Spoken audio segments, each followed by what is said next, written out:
Este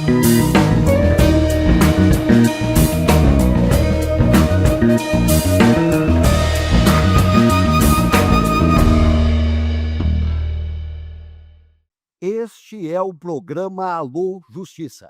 Nós temos o objetivo de fazer com que a justiça seja bem distribuída em todo o nosso país. Em todos os nossos programas, nós teremos esse objetivo. E neste programa específico, que é o nosso segundo programa, nós estamos abordando um tema importantíssimo, que trata a respeito da relação entre dois institutos que são vitais na vida do ser humano, porque trata a respeito da segurança pública e da distribuição de justiça. Vocês vejam bem, você que está conectada, conectado, você que está nos assistindo agora, nós vamos tratar sobre criminalidade e espiritualidade. É um tema importante. Importante porque, teoricamente, as pessoas que se aproximam mais de Deus, que buscam mais espiritualidade na sua vida, que buscam salvação, vida eterna, teoricamente, eles teriam que ser pessoas mais voltadas para coisas boas, para a distância entre a criminalidade. Entretanto, o que mais observamos, e temos notícia, em Goiás e no Brasil, são de crimes que acontecem, inclusive, dentro das próprias igrejas. E veja bem, neste programa, nesse nosso segundo programa, estamos recebendo aqui hoje nosso amigo e irmão, Bispo Flávio Fonseca. Ele está aqui conosco, um homem que tem dedicado a sua vida a servir a Deus, experiente, conhece os prós e os contras dos dois institutos. E nós vamos falar sobre isso aqui hoje. O estado mais seguro do Brasil está ainda mais seguro. IA contra o crime. Mais uma inovação do governo de Goiás na segurança. Uma tecnologia que utiliza a inteligência artificial para combater a bandidagem com mais agilidade. A polícia recebe a denúncia, registra no sistema dados de localização do delito, características mínimas do bandido ou do veículo usado por ele. Isso basta. Com poucas informações, a inteligência artificial rastreia câmeras espalhadas pelo estado e, em segundos, a polícia identifica o bandido e a sua rota de fuga.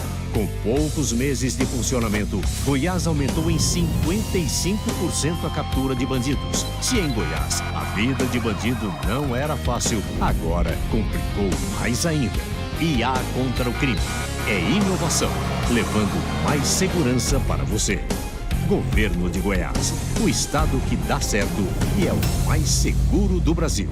Tá transformado, Goiás no seu melhor, está bem cuidado. O governo que mudou a história de Goiás investiu 28 bilhões de reais e levou a saúde mais perto das pessoas. Foram 8 novos hospitais, 6 policlínicas e mais 3 serão inauguradas até 2026. Ampliação de leitos de UTI e atendimentos especializados. Goiás entregou o Cora, o maior e mais moderno hospital público de combate ao câncer infantil. E a mudança que transformou Goiás em estado número 1 do Brasil vai continuar. Governo de Goiás, o estado que dá certo. Goiás no seu melhor estado. O número 1 do Brasil. Estamos de volta. E não saia daí. Fique conosco até o término deste programa. Nosso objetivo é uma melhor distribuição de justiça em nosso estado e em nosso país. O tema de hoje é algo importantíssimo. Criminalidade e espiritualidade. A relação entre esses dois institutos. Como nós mencionamos anteriormente, estamos recebendo aqui nosso amigo e irmão Bispo Flávio Fonseca, bispo da Igreja de Cristo e especialista no livro de Apocalipse. O que vai acontecer nos últimos tempos? O que nós estamos vivendo hoje? Irmão Bispo Flávio Fonseca, é um prazer recebê-lo aqui em nosso programa, que trata a respeito de distribuição de justiça em nosso país. Bispo, quero aqui cumprimentá-lo, Deus te abençoe e que nós possamos, através deste programa, trazer resultados positivos para a justiça em nosso país. Eu que me sinto muito honrado de poder participar desse segundo programa.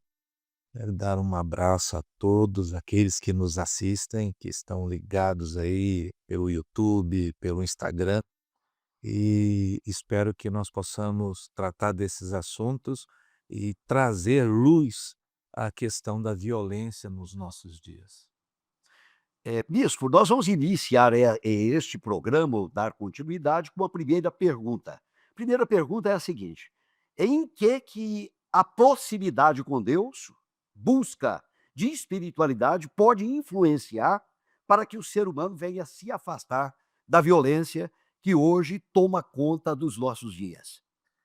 É importante entender que a primeira coisa que nós devemos conhecer são os tempos que nós estamos vivendo. Qual é o tempo que nós hoje estamos vivendo? A cada época no mundo, ou aconteceram fatos, ou o povo vivia de uma certa forma.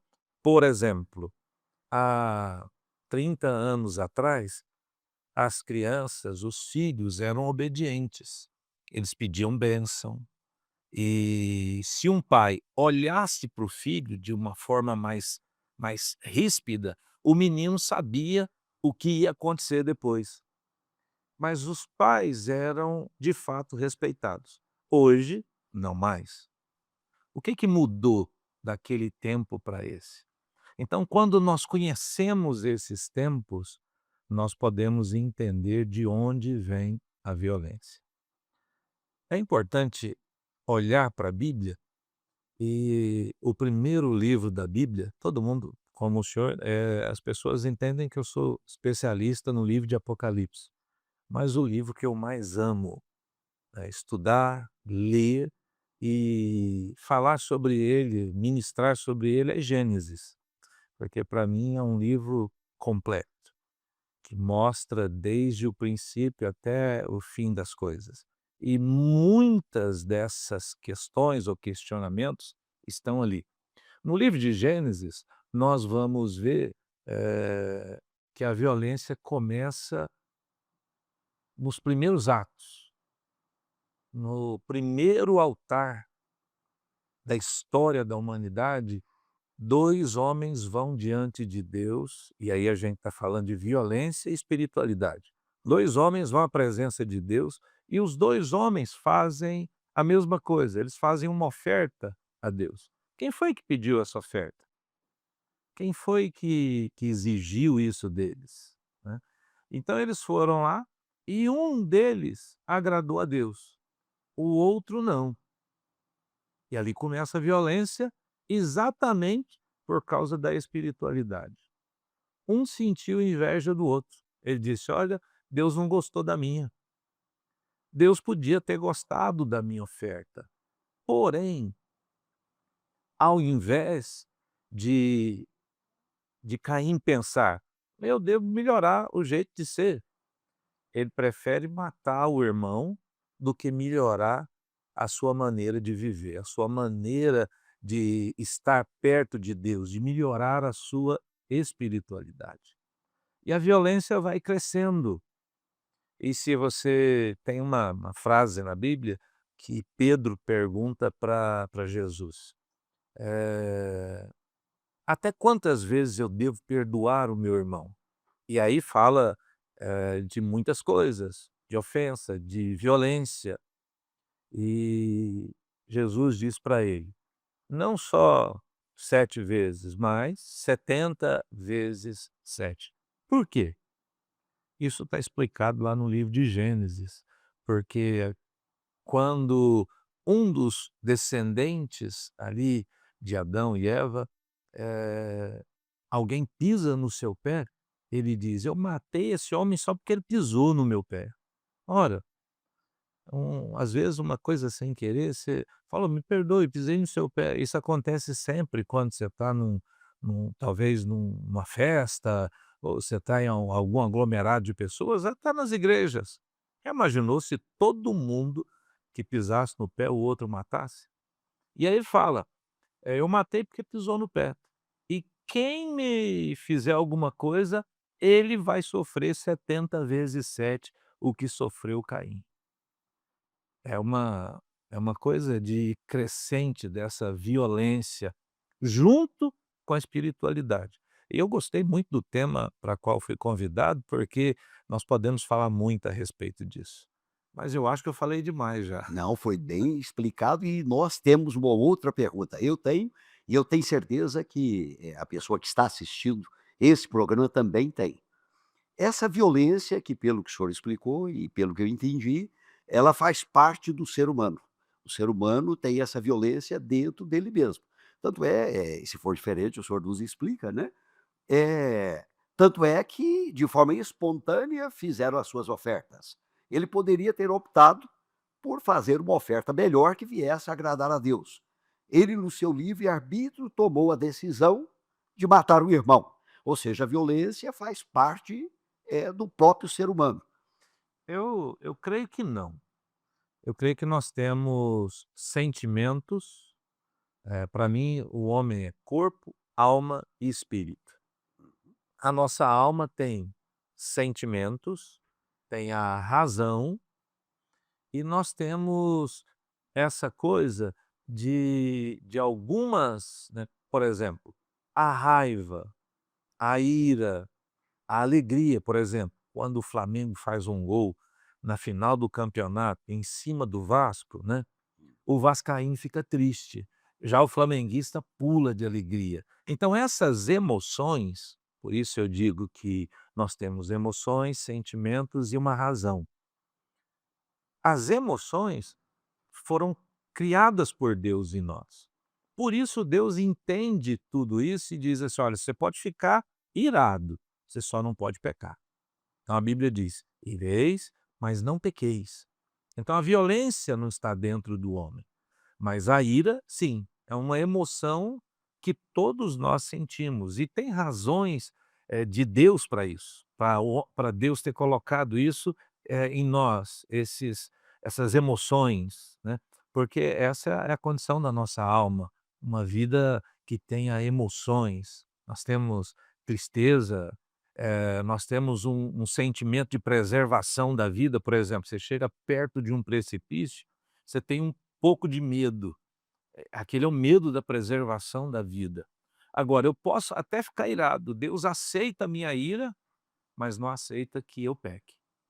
E como nós poderíamos fazer para que, nós pudéssemos incentivar o ser humano a tomar as decisões corretas no momento correto? Porque o senhor veja bem, no caso de Caim, por exemplo, né, ele tomou a decisão, de tirar a vida do próprio irmão.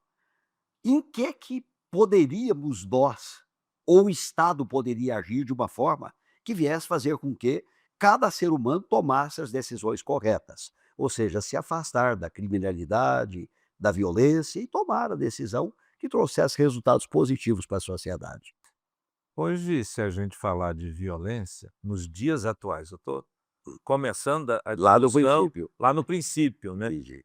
dizendo que a violência, ela não é uma coisa dentro de nós. As emoções sim. Então essas emoções, às vezes, nos levam a tomar decisões que são violentas. Deus falou e deu um conselho para Caim. Ele disse: "Olha, o pecado está aí na sua porta", ou seja, a violência está aí na sua porta. Você pode ser violento ou não. Compete a você vencer isso. Então essa é uma decisão Pessoal. pessoal de ser ou não violento. Então antigamente, os valentões, eram muito bem vistos, eles conseguiam mulheres mais bonitas, né, as pessoas eu mesmo no passado já andei armado, e antigamente andar armado era uma coisa, né, e hoje tudo se resolve de uma forma mais simples, hoje tem tantos advogados, tem conciliação, tem muitas maneiras de vencer isso. Mas é importante entender os tempos que vivemos. Esses tempos que vivemos hoje, estão descritos na Bíblia, e é muito certo o que a Bíblia diz. Eu vou falar de 2 coisas, que está lá em Timóteo, na segunda epístola de Timóteo, no capítulo 4, eu acho, que diz que nos últimos, acho que é no 3, que nos últimos dias os homens, ou seriam tempos difíceis, e que os homens seriam amantes de si mesmo, que os filhos seriam desobedientes aos pais. E chega a falar que esses homens são de forma irreconciliáveis. Eles não têm mudança para a vida deles. E isso é uma palavra muito dura. Na verdade, o que nós vemos hoje nas ruas e no mundo é a palavra de Deus se cumprindo. Antigamente nós falávamos do amor ao próximo. Aí vamos voltar para a espiritualidade. Porque o Senhor disse, perguntaram para Jesus um dia, qual é o maior mandamento? E o Senhor diz, amar a Deus sobre todas as coisas e ao próximo como a ti mesmo. Então, o amor ao próximo deve ser a marca da nossa espiritualidade. O amor ao próximo, como eu me amo, deve ser a marca do cristão. Quando isso é quebrado, ele é quebrado pela violência. Por isso que a Bíblia diz que nos últimos dias o amor vai esfriar no coração das pessoas. E as pessoas passarão a ser amantes de si mesmo. O que é amante de si mesmo? Eu sou o centro do universo e tudo é para mim. Se eu puder ter vantagem, joia. E meu próximo? O próximo a gente vê depois. Então, eu posso dizer ao irmão que nós estamos vivendo dias que estão já previstos lá, profetizados na Bíblia, há muito tempo atrás, onde as pessoas teriam o coração duro, o amor esfriaria, eles iam amar só a si mesmo, a ponto tal de as crianças serem desobedientes aos pais, e eles vão chegar em um ponto que eles se tornarão irreconciliáveis, ou seja, sem qualquer tipo de espiritualidade. Voltando para Caim. Caim utilizou o livre-arbítrio que ele tinha, tomou a decisão de tirar a vida do irmão. O Senhor Deus, quando criou o homem, deu a ele o livre-arbítrio. Ou seja, quando Adão tomou a decisão que veio afastar o homem de Deus, ele usou também o seu livre-arbítrio, né? Embora tenha sido enganado por Eva, mas ele tomou a decisão. Caim, por exemplo, então, quando ele tomou essa decisão, o Senhor Deus já sabia que que o homem chegaria numa situação dessa, tirar a vida do próprio irmão, e nós poderíamos chegar igual nós estamos agora, vivendo aquilo que já está, inclusive, previsto nas Escrituras. E nós vamos tratar sobre isso no nosso próximo bloco. Nós estamos nos despedindo, mas por pouco tempo. Daqui a pouco estamos de volta. Não saiam daí.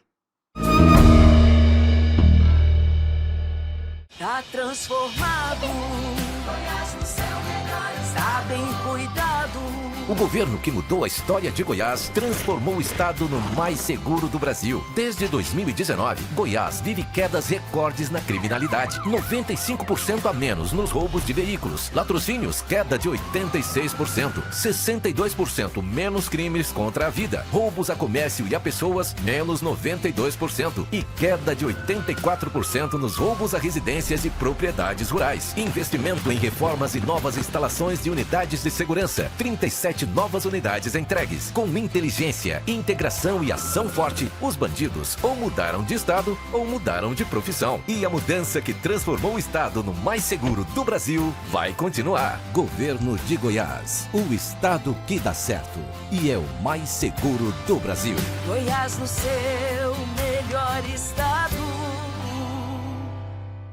Em Goiás, as obras de infraestrutura avançam. São quase 100 novas obras no estado, com um investimento de 2,6 bilhões de reais só em 2025. Nas regiões Sul e Sudeste, avança a restauração da GO 309 entre Caldas Novas e Pires do Rio. Tem ainda a duplicação da GO 330 de Catalão a Ipameri. Outras 3 grandes obras de duplicação estão em andamento. GO 139 entre Piracanjuba e Caldas Novas. GO 213 de Morrinho Campinas a Caldas Novas e da GO 320 de Goiatuba até a BR 153. Tem também a construção de trechos da GO 217 de Mairipotaba a BR 060. Na GO 139, as obras da ponte sobre o córrego Andorinhas e do viaduto sobre a GO 213 avançam em ritmo acelerado. De estrada em estrada, Goiás avança com obras em todas as regiões. Governo de Goiás, o estado que dá certo e é o número 1 do Brasil.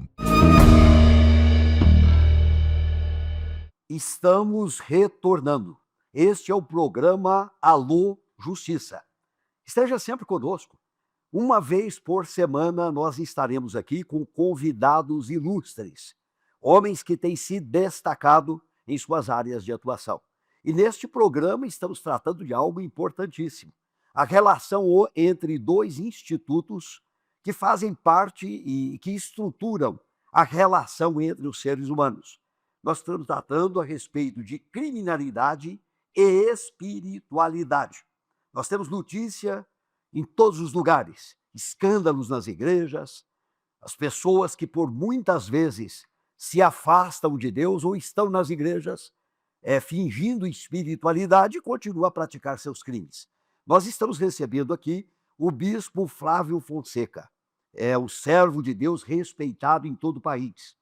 E ele é bispo da Igreja de Cristo, é especialista no livro de Apocalipse, fala a respeito dos últimos tempos.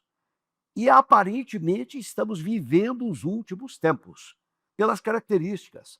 A cada dia que passa, o amor diminui mais entre os seres humanos. É isso que nós podemos observar. Mas eu queria ouvir mesmo a respeito do bispo Flávio Fonseca, a respeito desse assunto, porque o senhor é especialista. O senhor acredita? Nós falamos primeiro sobre o livro de Gênesis, né? Sim. E agora vamos falar a respeito do livro de Apocalipse também. Porque a violência, aparentemente está extrema. Ora, pais que tiram a vida dos filhos de uma forma totalmente irracional. Filhos que mandam matar os próprios pais por causa de dinheiro. E o que nós observamos é algo que, aparentemente, porque na minha concepção, e acredito que daqueles que estão participando também e assistindo esse programa, é que o que nós estamos observando, que nunca houve tempo que se falasse mais a respeito de Cristo do que agora. Fala a respeito de Cristo para todo lado, fala a respeito de Deus para todo lado. E a violência aumenta. Como o senhor explica isso? Como eu disse no bloco passado, eu entendo que os tempos mudaram. E nós precisamos entender algumas coisas quando a gente fala de violência. Para mim, uma mulher que faz aborto é uma violência. E hoje, quantas crianças são violentadas dessa forma? E alguns políticos tratam isso como uma coisa normal. Então, definir violência é uma coisa, às vezes, difícil. Eu sou pai e enquanto pai, eu não tive tanto tempo com os meus filhos. Por quê? Eu era novo, tinha que trabalhar e minha mulher também trabalhava, porque senão a gente não conseguia cuidar da família. E naqueles tempos, eu não vi tanto meus filhos crescerem. Hoje, eu tenho uma grande alegria. Eu sou avô e minha netinha tem 2 anos, linda. Imagine o senhor sendo eu. O senhor chega em casa e tem um bandido violentando a sua neta. O que o senhor faria? Pergunta interessante, viu? Aliás, já aproveitando a O senhor pergunta, seria violento ou não? tá certo, agora a pergunta, e aproveitando a pergunta, e o senhor já responde também, por que o senhor deixou de andar armado? Sim, claro. Eh, uma arma, eu não sou contra ninguém portar armas, né? Mas meu avô me ensinou a atirar. Meu avô era um homem muito legal, mas um dia ele bebia muito, ele estava bêbado alguém foi violento com ele por causa de um cruzeiro. Ele tinha que receber de uma pessoa, a pessoa deu um tapa no seu rosto. Ele montou no seu cavalo, na sua mula, na verdade, foi até a fazenda, pegou a arma dele, foi lá e matou o sujeito. E meu avô ficou um tempo preso, eu ia lá visitá-lo, e depois de algum tempo eu entendi que uma arma parece que ela te dá, assim, uma sensação de ser super-homem, né. O cara que falar comigo aqui, Eu resolvo. eu resolvo. E quando você é um pouco nervoso, não é bom você ter uma arma. Se você não tiver,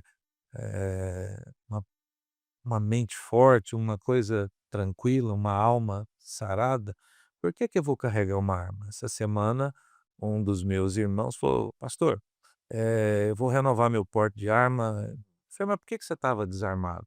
"Ah", eu parei, falei assim: "Tá bom, por que que você vai usar uma arma?". Ele não sabia por que ia usar uma arma. Eu tenho na minha igreja policiais que vão à igreja armados. Eu tenho policial federal que vai à igreja e está armado. Tem policial civil, policial penal, tem policial militar. Muitos deles, às vezes, não andam armados, mas a maioria anda. Então eles têm uma função com essa arma. E a arma está ali na mão dele por ordem de Deus, porque é Deus quem institui tudo isso. Agora, qual é o propósito? Eu perguntei para o sujeito: "Qual é o propósito de você ter uma arma?". "Não, tem direito". Falei: "Tá bom, você tem o direito. Agora você quer usar para quê? Você vai matar alguém?". "Não, para me defender". Falei: "Do quê?". Ele não sabia explicar.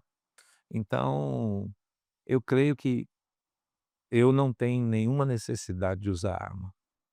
Tem muita gente que tem uma fazenda que precisa. Tem muita gente que gosta de caçar, tem muita gente que gosta, então eu conheço pessoas que frequentam tiro ao alvo, e eles amam armas, amam. Eu já andei muitas vezes pelos Estados Unidos, eu tenho amigos lá que eles andam no Texas, por exemplo, aonde nós temos uma pequena congregação, ainda hoje os homens andam armados, as mulheres andam com revólver na cintura, para lá e para cá, Vai do e costume, da cadeira da mulher pronto, também. não tem conversa. Mas eu acho que não tem tanta necessidade. Eu estou dizendo sobre violência. Tem violência contra, ah, um feto que está ali na barriga, que vai ser assassinado. Tem muitas crianças hoje que são violentadas por parentes.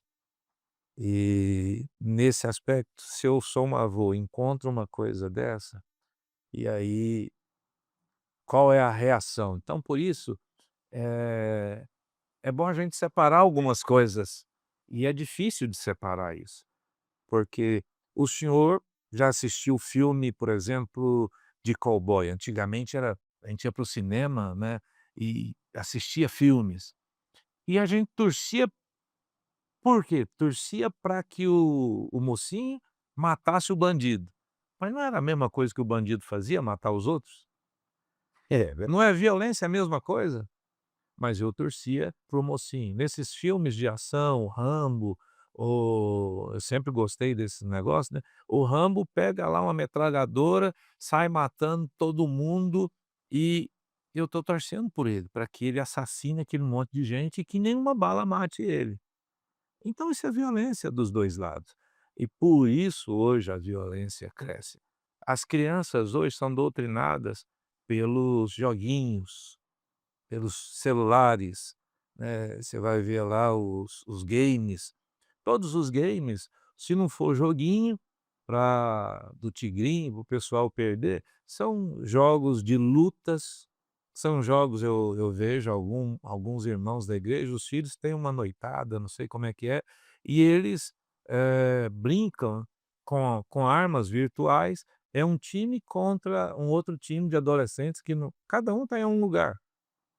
E eles passam a noite guerreando um com os outros, matando uns aos outros. "Ó, te acertei". Então, desde criança hoje, nós estamos ensinando nossos filhos a serem violentos. Por isso também, eu acho que é uma causa, eles estão sendo desobedientes aos pais. Você vê menino hoje em shopping, em qualquer lugar, que não obedece mais aos seus pais. Dentro das casas é uma dificuldade. E os pais hoje não sabem mais lidar com seus filhos. Eu digo para o senhor que, na maioria dos pais que eu conheço, eles não sabem criar seus filhos. Não mais como a Bíblia diz. Eles todos têm problemas de autoridade, todos os filhos, na maioria, são desobedientes.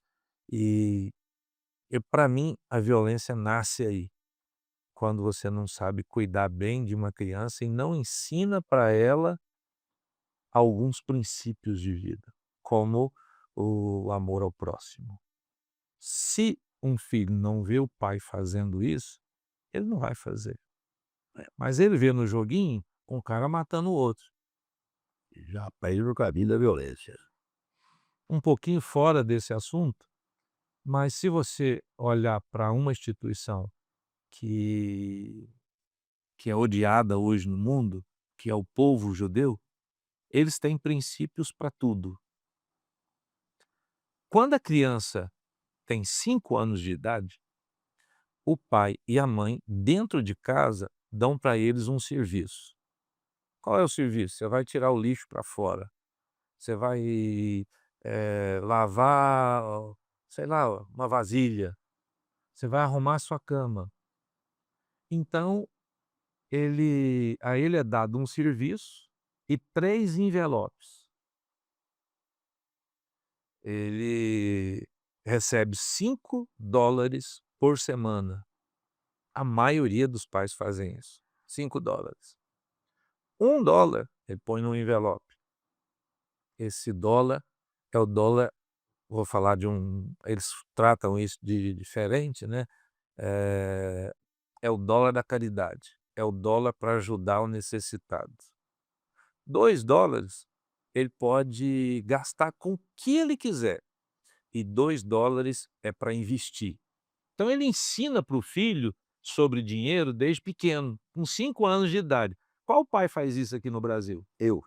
É porque eu vi essa matéria também e comecei essa semana com a minha filha, viu. Então você que está assistindo esse programa, faça isso com seus filhos pequenos. Eu fiz com a minha pequenininha, e eu falei para ela tem 6 anos, né, e eu falei: "Isabela, o que que você prefere? Você vai limpar o quarto ou o banheiro?"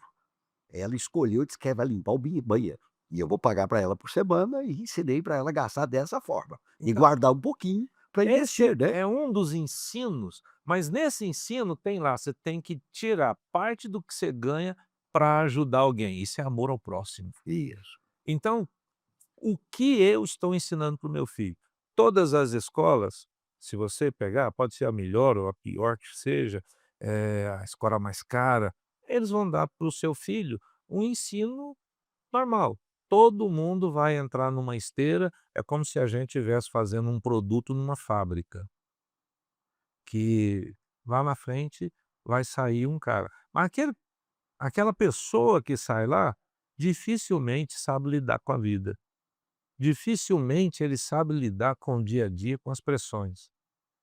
Quando eu ensino o meu filho, desde criança, a ter amor, eu posso acreditar que, a não ser que seja uma coisa extrema, a não ser que seja uma situação como essa que eu falei, de alguém abusando de alguém da família, Posso responder essa pergunta? sim, A pessoa perguntou e eu tenho a resposta.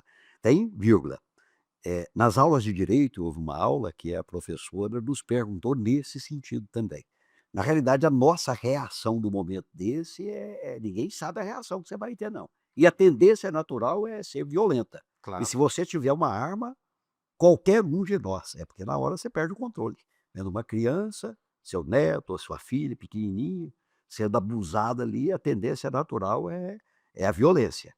E por isso o bispo está nos aconselhando a não termos armas, né, não termos arma, porque se Não, tiver, tá eu pronto, hein. ao contrário, não é que eu esteja aconselhando a não ter armas. Eu vejo estatísticas em alguns países que são armados, onde toda a população está armada, e a criminalidade é muito baixa. Por quê? Um bandido não entra naquela casa porque sabe que ali tem uma arma.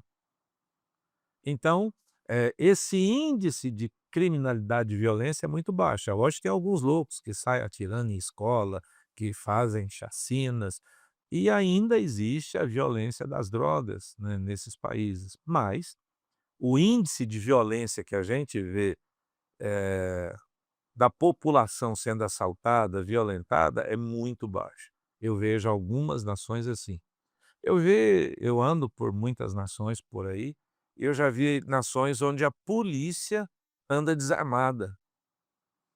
Cada lugar tem uma realidade, né. É, tem país na Europa que eu fiquei maravilhado de ver. Não tem ninguém na cadeia. As cadeias estão sendo desmontadas porque não tem ninguém lá dentro. Então é lógico que o nível de vida aqui é outro, né. Nós temos uma desigualdade quase que zero, todo mundo tem muita oportunidade, tem saúde, tem tudo. Então o índice de violência também é muito baixo. No Brasil, então, finalizando, porque nós vamos para mais um intervalo, opinião, o senhor acredita então que o ideal mesmo no Brasil seria então, o ideal seria, se cada pessoa ter sua arma ou não? Qual que é a opinião mesmo, definindo? Nós vamos responder isso agora ou No no próximo intervalo? No Então próximo no próximo. intervalo. Muito bem.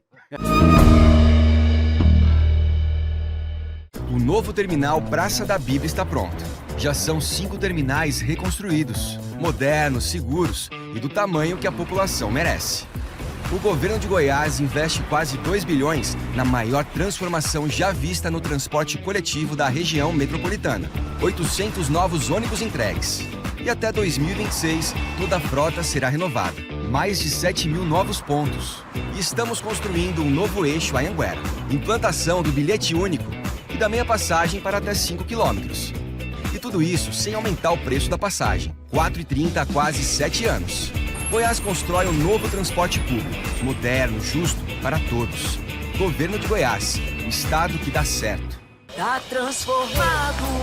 Goiás no seu melhor, está bem cuidado. O governo que mudou a história de Goiás transformou a vida de milhares de famílias em todo o estado. O Goiás Social é a maior política social da história e já atendeu quase 2 milhões de goianos. Já são mais de 50 mil estudantes beneficiados com bolsa de estudo para a universidade e mais de 200 mil mulheres já foram beneficiadas pelo programa Mães de Goiás. O aluguel social garante moradia digna a milhares de famílias em 145 municípios do estado. E o programa Casas a Custo Zero entregará 10 mil casas até o fim de 2026. Goiás alcançou a menor taxa de pobreza do país. E a mudança que transformou Goiás em estado número 1 do Brasil vai continuar. Governo de Goiás, o estado que dá certo. Goiás no seu melhor estado. O número 1 do Brasil.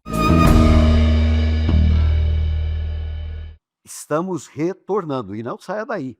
Fique conosco até o término deste programa. Alô, Justiça. Distribuição de justiça em nosso país.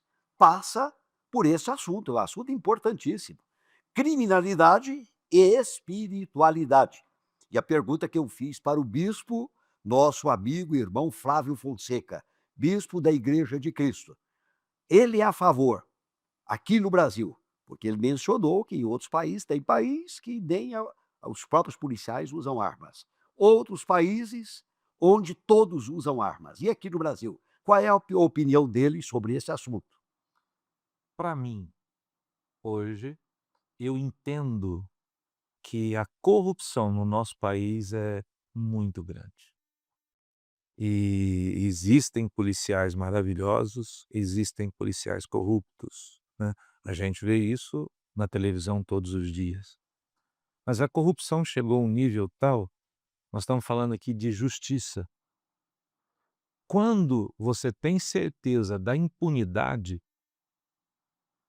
isso gera violência. E no nosso país, a certeza da impunidade é enorme.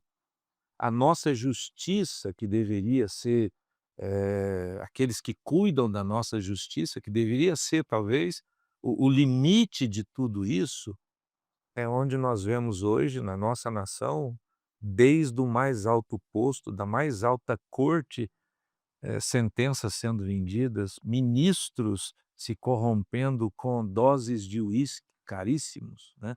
Então, quando essa certeza de impunidade paira numa nação, se os bandidos têm certeza de que não vão ser condenados por muito tempo, eh, eu creio que nem se a população toda tiver armada, isso vai resolver. Nós precisamos hoje de pensar em políticos que possam, de fato, acabar com essa corrupção. Políticos que tenham peito para enfrentar não só os juízes, mas toda essa corrupção a qualquer custo. Lá na Itália, eu amo a Itália. No sul da Itália tinha máfia, tinha crimes, ainda tem até hoje. Mas um juiz se levantou, falou: "Vou acabar com isso", e acabou. Acabou com a máfia? Não, ainda tem lá algumas coisas que eles cuidam, mudou o jeito de trabalhar, mas a máfia do jeito que era conhecida na Itália acabou, porque um cara só se levantou. Nós precisamos agora, nesse ano principalmente, onde vamos escolher nosso presidente, nossos senadores, principalmente os senadores e deputados estaduais, escolher gente que seja capaz, que seja honrado e destemido. Porque hoje nós temos um monte de medroso que está todo mundo com problema e com medo, porque sabe que vai sofrer lá na frente, né. Hoje, se um jornalista fala alguma coisa, seja num jornaleco lá não sei aonde, ele é intimidado na hora. Sabe por quê? Porque na nossa nação nós não podemos nem falar mais de nada. Não pode nem citar nomes, não pode nem falar o que eu estou falando. Nós corremos até o risco de amanhã ou depois sermos chamados para depor, porque estamos, de uma forma ou de outra, questionando até a nossa justiça. Mas esse é o tema do programa. E para mim, o maior fomentador da violência na nossa nação é a injustiça. É a certeza que eu não vou pagar por isso. No último programa, nós tratamos sobre um assunto que foi notícia em Aparecida de Goiânia, em Goiás e no Brasil. Amélia, menina Amélia, 14 anos, ela foi vítima de estupro e assassinato. Foi vítima de estupro e assassinato. O homem que tirou a vida dela tinha lá uns 20, respondia por uns 20 processos, mais ou menos. Tráfico, roubo, furto, outro estupro, e estava em liberdade. O senhor acredita que o que aconteceu com Amélia é um resultado do que nós vivemos hoje, ou seja, dos últimos tempos Não, é resultado de impunidade, de impunidade? porque ele foi preso. A polícia fez o serviço dela Fez, e fez bem feito, viu? e tem brechas demais. Se você olhar para o Velho Testamento na Bíblia, e aí a gente fala que Jesus é um pregador do amor. Ótimo. Chegaram para ele com uma mulher e falaram o seguinte: "A lei nos diz para matar". E ele falou: "Tá certo, a lei tá certa. Agora quem não tiver pecado, quem não fez nada como ela, atira a primeira pedra". Todo mundo ali estava errado. Nenhum ou outro. E a mulher foi embora, ficou tranquila. Mas a lei que nós temos hoje, muita coisa, a lei da reciprocidade, por exemplo, o senhor é advogado, deve saber disso, de como é a ofensa, né, vem da Bíblia, porque a Bíblia dizia olho por olho, dente por dente. Não é dessa forma hoje, mas se eu ofendi verbalmente é uma coisa, se eu ofendi de fato, se eu dei um tapa é outra coisa, e se eu dei uma facada e o cara não morreu, não é assassinato, é Lesão corporal? lesão corporal grave, né. Isso. Então essa reciprocidade vem da Bíblia, mas a Bíblia tem pena de morte. Por quê? Porque tem certas pessoas que são, segundo a Bíblia, irreconciliáveis. Eles não têm conserto. Então o senhor acredita que no Brasil, o correto, nós teríamos que ter pena de morte no Brasil? O senhor acredita que ele teria que ter? Eu não estou dizendo isso. Hum. Eu estou dizendo que a impunidade Gera violência. gera. Uma pessoa, um criminoso, que tem 20 processos e ainda está livre, isso é impunidade. É verdade. Ele está pronto para fazer algo pior. Eu não estou dizendo que sou a favor da pena de morte, eu estou dizendo que ela existe. Correto. E aqui no estado, o nosso governador diz a peito aberto: "Ô bandido, muda daqui ou morre". É. Então, nós vemos aí uma mãe, um pai chorando, às vezes, por conta de um bandido que enfrentou a polícia. E a polícia sempre nunca enfrenta ninguém. Eu acho que os bandidos aqui de Goiás, eles são corajosos por demais, porque sabem como é a nossa polícia e enfrenta. E aí Olha, sempre eles estão dizendo: "Ela enfrentou e nós respondemos uma justa agressão", e a pessoa vai embora. Eh, eu já conversei com muita gente aposentada em outros estados, em outros lugares, mas eles chegam ao ponto de dizer assim: "Eu prendo, o cara sai primeiro do que eu". A impunidade é tão grande, porque o policial fica ali preenchendo relatório. E aí tem direitos humanos, tem isso vai gerar a impunidade. o senhor acredita então que a responsabilidade seria da polícia, do judiciário ou seria necessário uma alteração na legislação penal? A legislação nossa é maravilhosa, o senhor é advogado, deve saber disso, né. Eu acho que ela é muito extensa, devia ser mais condensada. Nós devíamos ter um negócio mais pequeno, alguma coisa que não tivesse tanta brecha. E quem colocou essas brechas lá? Infelizmente são políticos. Por que que colocaram essas brechas? Para se resguardar. Eu não estou falando mal de político ou de Em qualquer coisa. termos gerais, né? Mas essas brechas servem para um cara vir cá, ser preso 20 vezes e sair e fazer o que fez com essa menina. Não está certo. Não tem outra forma de você falar assim: "Ó, fez uma vez, tá certo que tá, tal, foi você não tem", mas na segunda já tem que ter prisão automática, não pode soltar. Agora, não basta, a polícia ou nós temos que acabar com essa corrupção de vender sentenças, porque tem provas, de que o cara fez errado, tá tudo provado aqui, mas, o tribunal que entrou contra ele foi o outro, esse aqui não tá certo, então solta esse cara. Nós temos hoje todas essas, travas, esses escapes jurídicos que tornam o nosso país um antro de impunidade. Para mim, o conserto dessa situação violenta, estou falando da parte natural, seria acabar com a impunidade. Mas podemos falar aqui de violência, de impunidade, de um monte de coisas. Para mim, o que conserta o homem é a presença de Deus. Falando de espiritualidade, a Bíblia fala que o que transforma um homem é o Espírito de Deus. A Bíblia fala que o que convence um homem da justiça, do juízo e do erro dele é o Espírito de Deus. Eu sou pastor, posso falar 2 dias seguidos, mas se o Espírito Santo não vier, eu não vou convencer ninguém. Eu posso clarear para as pessoas, mas nunca vou conseguir convencer alguém de que ele está errado, ou mesmo da justiça. E sobre a espiritualidade e a participação do Estado no que diz respeito a fazer com que a espiritualidade venha a ser, transmitida com apoio do Estado. Tem alguma ideia nesse sentido? Eu creio que não. Não, né? A De igreja é forma igreja, natural. Estado é Estado.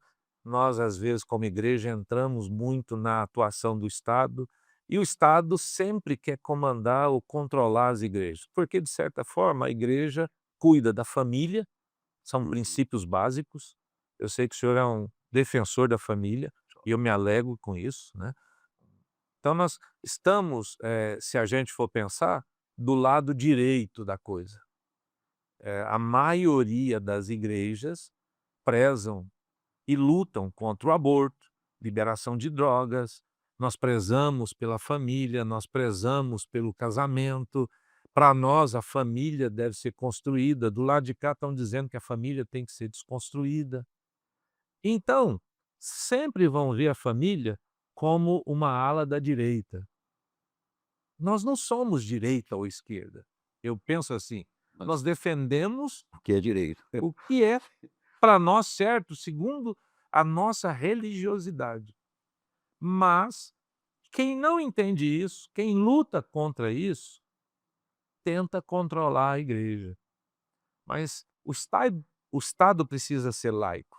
O que é isso? A laicidade é o Estado não intervém nas práticas religiosas, seja no candomblé, seja numa macumba, seja na igreja católica, seja na igreja evangélica. O Estado não pode intervir na nossa maneira, como fazemos ou que deixamos de fazer.